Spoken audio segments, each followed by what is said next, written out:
আলহামদুলিল্লাহি রব্বিল আলামিন ওয়াসসালাতু ওয়াসসালামু আলা সাইয়্যিদিল আম্বিয়াই ওয়াল মুরসালিন ওয়া আলা আলিহি ওয়া আসহাবিহি আজমাইন। আম্মা বাদ। ইসলামী প্রশ্ন উত্তরের নবম পর্বে আপনাদের সকলকে জানাই আসসালামু আলাইকুম ওয়া রাহমাতুল্লাহি ওয়া বারাকাতুহু। আমরা ইতিপূর্বে দুটি পর্বে যাকাত দেওয়ার কি ফজিলত এবং না দিলে কি ভয়ানক শাস্তির সম্মুখীন হতে হবে সে বিষয়ে বিস্তারিত আলোচনা করেছিলাম। আজকের এই পর্বে আমরা এই বিষয়ে আলোচনা করব যে যাকাত কার উপরে ফরজ। এটা খুবই গুরুত্বপূর্ণ বিষয় যে যাকাত ফরজ হওয়ার জন্য কি শর্ত আছে, কার উপরে যাকাত ফরজ, এটা আমাদের অবশ্যই জানতে হবে, তবেই আমরা সঠিকভাবে যাকাত আদায় করতে পারব। তো এই বিষয়ে সর্বপ্রথম জানা দরকার যে যাকাত ফরজ হওয়ার জন্য ব্যক্তির সাবালক হওয়া এবং বিবেক বুদ্ধি সম্পন্ন হওয়া শর্ত। অতএব যে ব্যক্তি পাগল অর্থাৎ যার বিবেক বুদ্ধি নেই তার উপরে যাকাত ফরজ নয়। অতএব এমন ব্যক্তি যদি অনেক সম্পত্তির মালিক হয়, তো যেমন সে যেহেতু পাগল সে নিজে তো যাকাত দিতে পারবে না, তো তার সম্পত্তি যে বা যারা দেখাশোনা করছে তারাও ওই পাগলের সম্পত্তি থেকে যাকাত আদায় করবে না। এইভাবে যদি কোনো ব্যক্তি নাবালক হয় আর তার অনেক সম্পত্তি থাকে, অর্থাৎ এতটা তার সম্পত্তি আছে যে যাকাত ফরজ হওয়ার মতো, তাহলে সে তো নাবালক, সে নিজে যাকাত আদায় করবে না। এইভাবে তার সম্পত্তি যে বা যারা দেখাশোনা করছে তারাও ওই নাবালকের সম্পত্তি থেকে যাকাত আদায় করবে না। কেননা যাকাত ফরজ হওয়ার জন্য সাবালক বা প্রাপ্তবয়স্ক হওয়া এবং বিবেক বুদ্ধি সম্পন্ন হওয়া শর্ত। যাকাত ফরজ হওয়ার জন্য সম্পত্তির মধ্যে শর্ত হচ্ছে যে সম্পত্তি যাকাত যোগ্য হতে হবে, নিসাব পরিমাণ হতে হবে এবং ঋণ মুক্ত হতে হবে।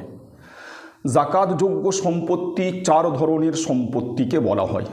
প্রথমত সোনা, দ্বিতীয় রূপো, তৃতীয় টাকা পয়সা, চতুর্থ ব্যবসায়িক মাল। এই সোনা যদি কোনো ব্যক্তির কাছে নিসাব পরিমাণ থাকে, সোনার নিসাব হচ্ছে বর্তমান জমানার ওজন অনুযায়ী 87 গ্রাম 480 মিলিগ্রাম। তো যদি কোনো ব্যক্তির কাছে 87 গ্রাম 480 মিলিগ্রাম সোনা থাকে তাহলে তার উপরে যাকাত ফরজ হবে। এবং যখন কোনো ব্যক্তির কাছে এই পরিমাণ অর্থাৎ 87 গ্রাম 480 মিলিগ্রাম সোনা থাকবে তখন তাকে সম্পূর্ণ সোনাটারই যাকাত দিতে হবে। এই নয় যে এই 87 গ্রাম 480 মিলিগ্রামের থেকে বেশি যেটা হবে সেটার যাকাত দিবে আর এটার যাকাত দিতে হবে না, এটা ভুল ধারণা। যখন কোনো ব্যক্তির কাছে এই নিসাব পরিমাণ সোনা থাকবে তখন তাকে সম্পূর্ণ সোনাটারই যাকাত দিতে হবে। এবং এই সোনা যে কোনো আকৃতিতে থাক না কেন, অর্থাৎ এই সোনা আপনার কাঁচা সোনা হোক বা পাকা সোনা হোক, গহনা সোনা হোক, ব্যবহার হোক বা ব্যবহার না হোক, বা সোনার কোনো বাসনপত্র ইত্যাদি হোক, মানে যে কোনোভাবেই যদি কোনো ব্যক্তির মালিকানাধীন সোনা থাকে তাকে অবশ্যই যাকাত দিতে হবে যদি সেটা নিসাব পরিমাণ হয়। গহনা সোনারও যাকাত দিতে হবে। যেটা মানুষ মহিলারা গহনা ব্যবহার করেন সোনার, তারও তাদেরকে যাকাত দিতে হবে। এই সম্পর্কে তিরমিজি শরীফের 637 নম্বর হাদিসে এবং আবু দাউদ শরীফের 1565 নম্বর হাদিসের মধ্যে আছে যে আল্লাহ রসুল সাল্লাল্লাহু আলাইহি ওয়াসাল্লাম গহনারও, যে গহনা ব্যবহার করা হয় তারও যাকাত দেওয়ার জন্য আদেশ দিয়েছেন। অতএব সোনা যে কোনো আকৃতিতেই থাক না কেন, যখন সেটা নিসাব পরিমাণ অর্থাৎ 87 গ্রাম 480 মিলিগ্রাম বা তার বেশি হবে তখন তাকে যাকাত দিতে হবে। দ্বিতীয় যাকাতযোগ্য সম্পত্তি হচ্ছে রূপো। যদি কোনো ব্যক্তির কাছে 612 গ্রাম 360 মিলিগ্রাম পরিমাণ রূপো থাকে তাকেও এই রূপোর যাকাত দিতে হবে। এবং এই রূপোটা যে কোনো আকৃতিতে থাক না কেন তাকে জাকাত দিতে হবে। অর্থাৎ রূপো কাঁচা রূপো থাক বা গহনা রূপো থাক, এবং সেই রূপোর গহনা ব্যবহার হোক বা না হোক, এইভাবে যদি রূপোর কোনো পাত্র ইত্যাদি থাকে তো সেটাও হিসাবের মধ্যে গণ্য হবে। এবং এই সব ধরনের রূপো মিলিয়ে যদি কোনো ব্যক্তির মালিকানাধীন 612 গ্রাম 360 মিলিগ্রাম পরিমাণ রূপো থাকে, তাহলে এই সম্পূর্ণ রূপোর তাকে জাকাত দিতে হবে। আর যদি এর থেকে কম হয় তাহলে জাকাত দিতে হবে না। সোনা এবং রূপোর গহনার মধ্যে যে খাদ মেশানো থাকে, সেই খাদের জাকাতের বিধানটা কী? তো এই ব্যাপারে মশলা হচ্ছে এই যে যদি খাদটা সোনার সমপরিমাণ হয় বা সোনার থেকে কম হয় তাহলে সম্পূর্ণ গহনাটাকেই সোনার গহনা বলে ধরা হবে এবং তার মূল্যের ওপরে জাকাত ফরজ হবে। আর যদি খাদ বেশি হয়, যেমন ধরুন একটা গহনা তার ওজন 20 গ্রাম, দেখা যাচ্ছে যে 10 গ্রাম খাদ আর 10 গ্রাম খাঁটি সোনা, অথবা 9 গ্রাম খাদ আর 11 গ্রাম খাঁটি সোনা, তাহলে পুরো 20 গ্রাম কি সোনা ধরে তার উপরে জাকাত ফরজ হবে। আর যদি দেখা যায় যে খাদ হচ্ছে 11 গ্রাম আর সোনা মানে খাঁটি সোনাটা হচ্ছে 9 গ্রাম, তাহলে সেটা খাদের হুকুমে হবে, অর্থাৎ তার মূল্যের ওপরে জাকাত ফরজ হবে না। সেটা অন্যান্য সোনা রূপো ছাড়া অন্যান্য ধাতুর যে সামানপত্র তার যা হুকুম বা তার যা বিধান, এরও সেই বিধান, অর্থাৎ তার উপরে, যেহেতু সেটা ব্যবহারিক জিনিস, আর সোনা রূপো ছাড়া অন্য ধাতুর যে ব্যবহারিক সামানপত্রগুলো হয় তার মূল্যের উপরে জাকাত ফরজ হয় না। সোনার উপর গহনাতে যে দামি হিরে মণিমুক্ত ইত্যাদি লাগানো থাকে বা দামি পাথর লাগানো থাকে তারও মূল্যের জাকাত দিতে হবে না, যেহেতু সেটা জাকাতযোগ্য সম্পত্তি নয়। তার সেই হিরে বা মণিমুক্ত যতই মূল্যবান হোক না কেন তার জাকাত দিতে হবে না। তবে সম্পদ সুরক্ষিত করার জন্য যদি কোনো ব্যক্তি মহামূল্যবান পাথর বা অন্য কোনো সোনা রূপো ছাড়া অন্য কোনো ধাতু কিনে রাখে, আর তার উদ্দেশ্য ব্যবহার করা বা শখ পূরণ করা নয়, সম্পত্তি সুরক্ষিত করা, তাহলে কিন্তু ওই সমস্ত মহার্ঘ ধাতু বা মূল্যবান পাথর যেগুলো কিনে রেখেছে তার মূল্যের উপরে জাকাত ফরজ হবে, তার জাকাত দিতে হবে। সোনার উপর অঙ্গ প্রত্যঙ্গের জাকাত দিতে হবে কি না, তো এই ব্যাপারে মশলা হচ্ছে এই, যদি কোনো ব্যক্তি সোনার দাঁত, নাক বা কান ইত্যাদি অন্য কোনো অঙ্গ প্রত্যঙ্গ এমনভাবে বানিয়েছে, এমনভাবে তৈরি করেছে যে সেটা শরীর থেকে সহজে খোলা যাবে না, একদম পুরো মুখের সাথে ফিক্সড করে দিয়েছে সোনার দাঁতটা, তাহলে বা তার জাকাত দিতে হবে না, জাকাত লাগবে না। আর যদি সেটা খোলা পরা করা যায় তখনই কিন্তু তার জাকাত দিতে হবে। জাকাতযোগ্য তৃতীয় ধরনের সম্পত্তি হচ্ছে টাকা পয়সা। টাকা পয়সা অর্থ মুদ্রা, অর্থাৎ যদি কোনো ব্যক্তির কাছে ভারতীয় টাকা আছে, কিছু ডলার আছে বা কিছু পাউন্ড আছে বা কিছু রিয়াল আছে, তাহলে এই সবগুলো মিলিয়ে যদি 613 গ্রাম রূপোর মূল্য পরিমাণ হয়ে যায় তাহলে তার উপরে জাকাত ফরজ হয়ে যাবে। টাকা পয়সা যে উদ্দেশ্যেই জমা রাখা হোক না কেন, এমনকি যদি কোনো ব্যক্তি হজ করার জন্য টাকা জমা করে রাখে, তো জাকাতের হিসাব করার দিন যদি তার কাছে সেই টাকাটা থাকে, সেটা যে উদ্দেশ্যেই সে জমা করে রাখুক না কেন তার জাকাত দিতে হবে। হজ করা উদ্দেশ্য হোক বা মেয়ের বিয়ে উদ্দেশ্য হোক বা বাড়িঘর করা উদ্দেশ্য হোক, যাই উদ্দেশ্য হোক না কেন, যখন জাকাতের হিসাবের দিন তার কাছে টাকাটা আছে, নগদ থাকুক বা ব্যাংকে থাকুক, তার জাকাত তাকে দিতেই হবে। এইভাবে যে টাকা কোনো ব্যক্তি কাউকে ঋণ দিয়ে রেখেছে অথবা কাউকে কোনো মাল বিক্রি করেছে, এখনও সে তার মূল্য পরিশোধ করেনি, তো সেই ঋণ দেওয়া টাকা এবং ওই মাল বিক্রি করার যে পাওনা টাকা, এরও জাকাত দিতে হবে। 4 নম্বর, ব্যবসায়িক পণ্য। এই বিষয়টা আমাদেরকে ভালো করে বুঝতে হবে যে ব্যবসায়িক পণ্য কাকে বলা হয় এবং কোন ধরনের ব্যবসায়িক পণ্যের ওপরে জাকাত ফরজ হয়। তো শরীয়তের পরিভাষায় ব্যবসায়িক পণ্য ওই পণ্যকে বলা হবে যেটা বিক্রি করার উদ্দেশ্যে কিনা হয়েছে। মানে ব্যবসায়িক পণ্য হওয়ার জন্য দুটো শর্ত। প্রথমত সেই পণ্যটাকে, সেই বস্তুটাকে কিনা হয়েছে এবং কিনা হয়েছে বিক্রি করার উদ্দেশ্যে, ব্যবহার করার উদ্দেশ্যে নয়। যদি এই দুটো শর্ত কোনো বস্তুর মধ্যে পাওয়া যায় তো সেই বস্তুটাকে ব্যবসায়িক পণ্য বলে গণ্য করা হয়।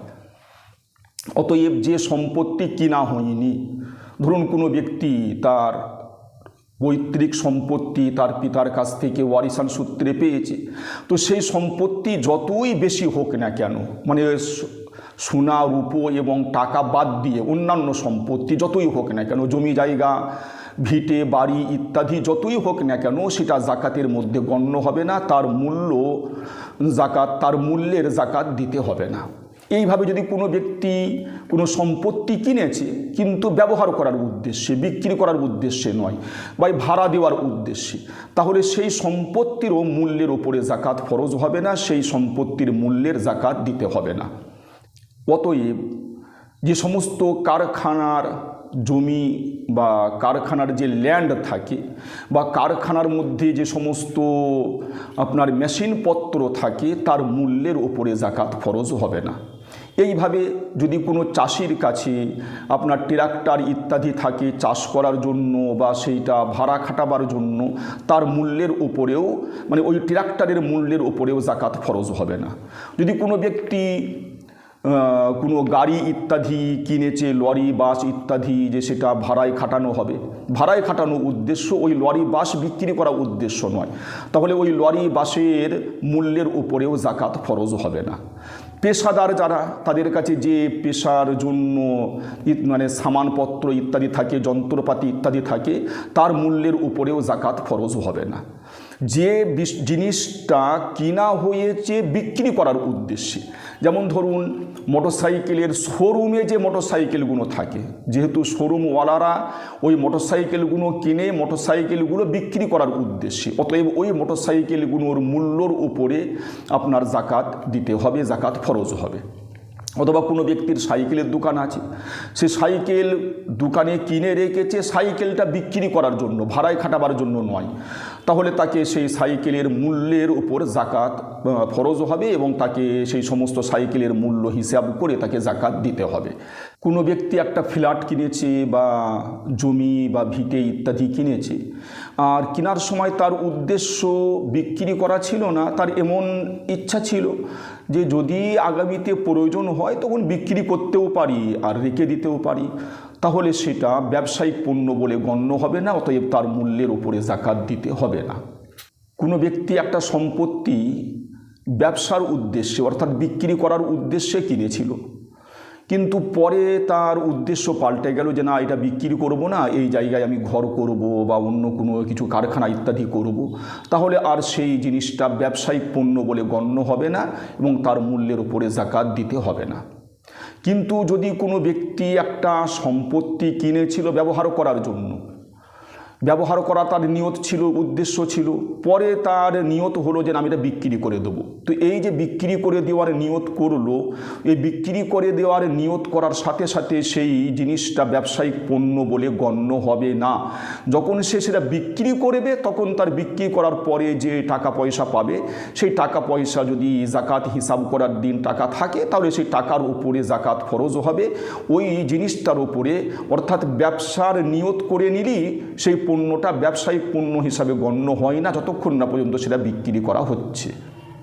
অতএব দোকান ঘরের যে ঘর এবং যে জায়গা এবং দোকানের মধ্যে যা কিছু ফার্নিচার থাকে, আসবাবপত্র থাকে, যেগুলো বিক্রি করা হয় না, যাতে সামানপত্র রাখা হয় ব্যবসায়িক সামানপত্র, তো ওই সমস্ত ফার্নিচার ইত্যাদির জাকাত দিতে হবে না।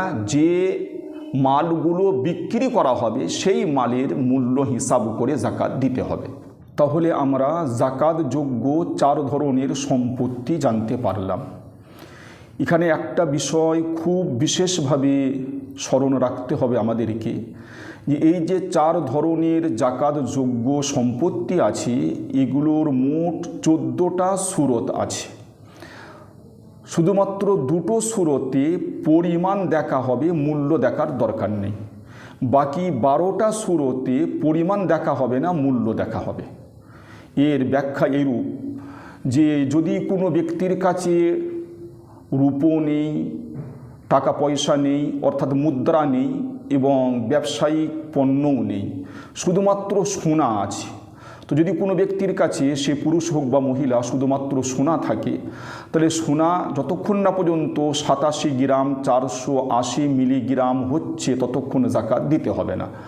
যখন 87 গ্রাম 480 মিলিগ্রাম বা তার থেকে বেশি হবে, তখন তার মূল্য যাই হোক না কেন তার 2.5% তাকে জাকাত স্বরূপ দিতে হবে, তার উপরে জাকাত ফরজ হয়ে গেল।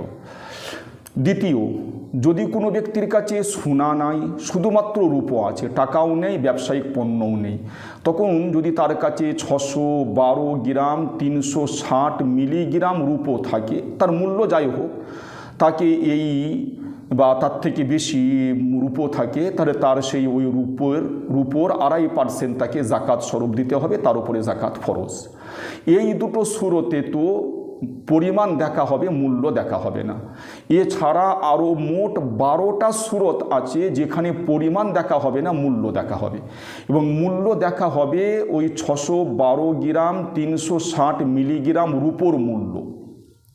বর্তমানে মোটামুটি 75,000 টাকা রূপোর কিলো চলছে, মানে 1 কেজি রূপো 75,000 টাকা মূল্য।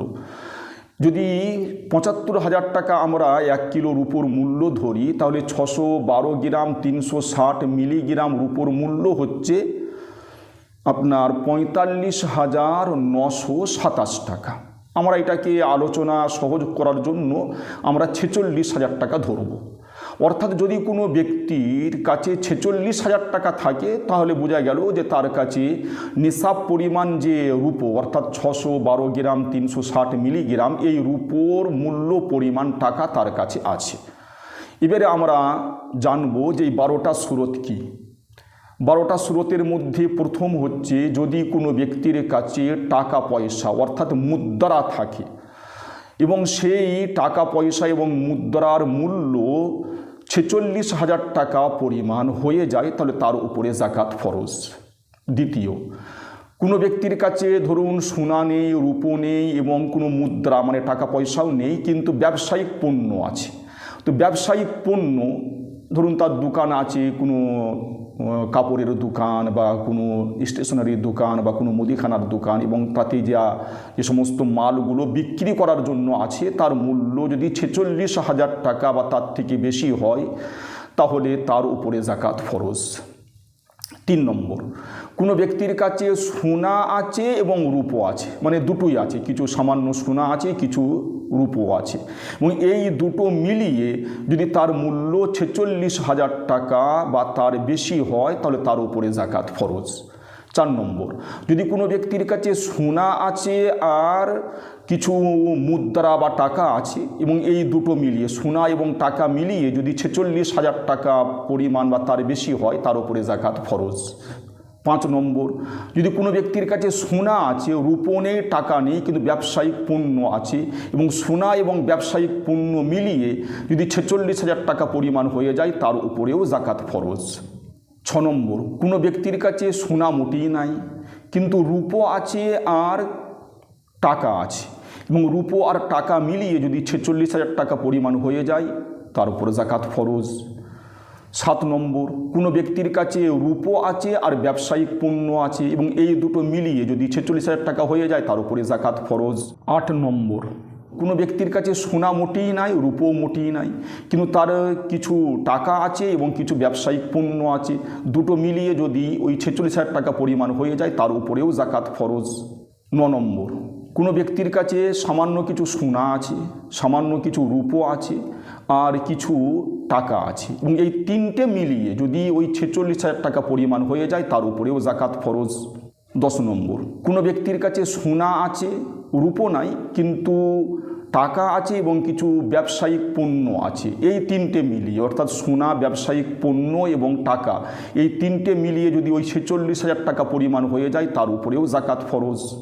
11 নম্বর, যদি কোনো ব্যক্তির কাছে সোনা মোটেই নাই, রূপো আছে, কিছু ব্যবসায়িক পণ্য আছে আর কিছু টাকা আছে, এই তিনটে মিলিয়ে যদি ওই 46,000 টাকা পরিমাণ হয়ে যায়, তার উপরেও জাকাত ফরজ। 12 নম্বর, কোনো ব্যক্তির কাছে সামান্য একটু সোনা আছে, সামান্য কিছু রূপো আছে, সামান্য কিছু টাকাও আছে এবং কিছু ব্যবসায়িক পণ্যও আছে, এই চারটে মিলিয়েও যদি ওই 46,000 টাকা পরিমাণ হয়ে যায়, তার উপরেও জাকাত ফরজ। এই 14টা সূরত ভালো করে শুনে বুঝে আমাদেরকে নিজের মালের, নিজের সম্পত্তির হিসাব করে দেখতে হবে যে জাকাত ফরজ হচ্ছে কি না। যদি জাকাত ফরজ হয় তো অবশ্যই আমাদেরকে জাকাত আদায় করতে হবে, নতুবা এর কারণে কঠিন সমস্যার সম্মুখীন হতে হবে কিয়ামতের দিনে। আমরা পূর্বেই উল্লেখ করেছি যে জাকাত তখন ফরজ হবে যখন সম্পত্তি জাকাতযোগ্য হবে, নিসাব পরিমাণ হবে এবং ঋণ মুক্ত হবে। ঋণ মুক্ত হওয়ার অর্থ এই যে জাকাতযোগ্য সম্পত্তি থেকে ঋণ বাদ দিয়ে বাকি সম্পত্তি যদি নিসাব পরিমাণ হয় তখনই জাকাত ফরজ হবে। জাকাতযোগ্য মোট সম্পত্তির মূল্য থেকে যে ঋণ বাদ যাবে সেটা হচ্ছে 5 ধরনের ঋণ বাদ যাবে। 1 নম্বর, যদি কোনো ব্যক্তির কাছ থেকে ঋণ স্বরূপ কোনো টাকা নেওয়া হয়ে থাকে তাহলে সেটা ওই জাকাতযোগ্য সম্পত্তি থেকে বাদ দেওয়া হবে। দ্বিতীয়, কোনো ব্যক্তির কাছ থেকে কোনো মাল কিনা হয়েছে ধারে, অতএব সেই ধারটাও ঋণ হিসাবে গণ্য হবে এবং সেটাও জাকাতযোগ্য সম্পত্তি থেকে বাদ যাবে।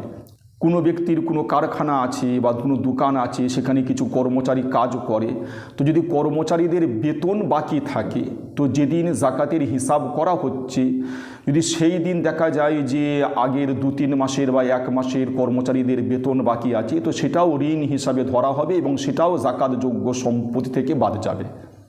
4 নম্বর, যদি কোনো ব্যক্তি ভাড়া বাড়িতে বাস করে বা ব্যবসা করে, সেই দোকান ঘরটা ভাড়া নেওয়া, তাহলে ওই ভাড়ার টাকাটাও যদি বাকি থাকে, মানে যেদিন সে জাকাতের হিসাব করেছে সেদিন যদি দেখা যায় যে আগের 2-3 মাসের ঘর ভাড়া দেওয়া হয়নি বা দোকান ভাড়া দেওয়া হয়নি তো সেই দোকান ভাড়া এবং ঘর ভাড়ার টাকাটাও জাকাতযোগ্য সম্পত্তি থেকে বাদ যাবে।